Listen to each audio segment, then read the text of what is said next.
that's out of the way, here's my review on the Simpsons episode, The Last Exit to Springfield. Entertainment Weekly labeled this episode as the best Simpsons episode ever made.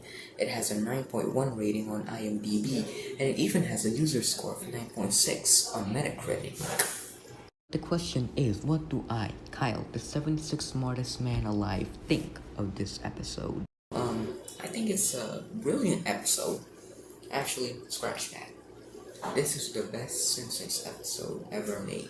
Now, you may ask, but Kyle, how could you think this is the best Simpsons episode ever made? What about Marge vs. the monorail or Homer's enemy? And my answer to you is, well, I still like Marge vs. the monorail and Homer's enemy.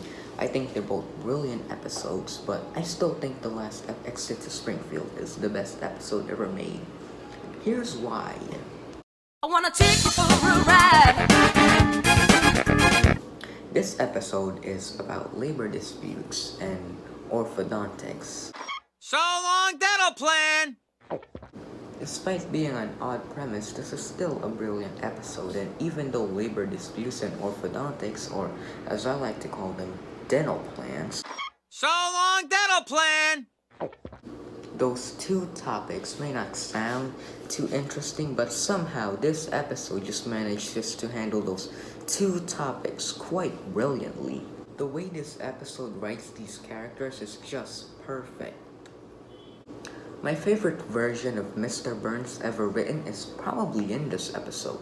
It shows both his comically evil side, 15 minutes from now, I will wreak a terrible vengeance on this city. No one will be spared. No one!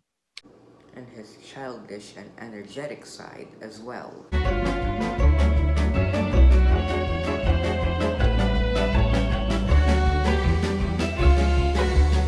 And Homer acts like, well, Homer.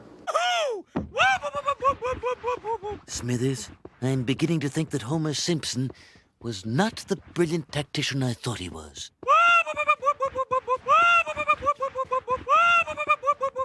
I don't need to say anything other than that.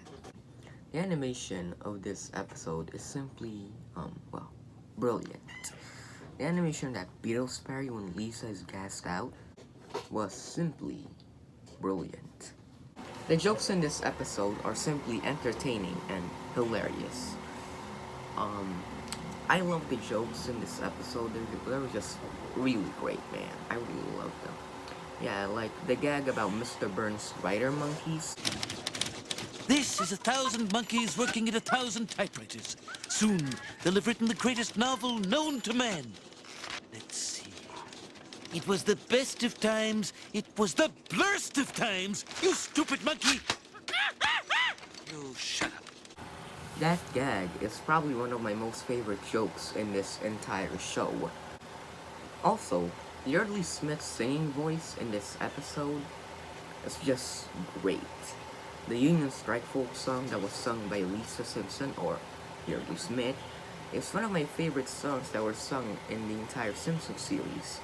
My favorite Simpsons song will always be that Dr. Zayas song from the episode A Fish Called Selma. Dr. Zayas, Dr. Zayas. Dr. Zayas, Dr. Zayas. Dr. Zayas, Dr. Zayas. Oh, Dr. Zayas. But just because I think that the Dr. Zayas song from the episode The Fish Called Selma is great, that doesn't mean I think that the Union Strike folk song is terrible. No, I think it's great. It's a brilliant song, yeah. Anyway, my final rating for this episode is 10 out of 10. If you haven't watched this episode yet, I would highly recommend you watch it. Even if you aren't a Simpsons fan, if you are a Simpsons fan that hasn't watched this episode yet, I have one question for you, and that is, why do people exist? Anyway, I had tons of fun making this video. I hope all of you guys had tons of fun watching this video as well. Anyway, that's about it for this video. I hope you guys liked it, and I'll see you all later, probably.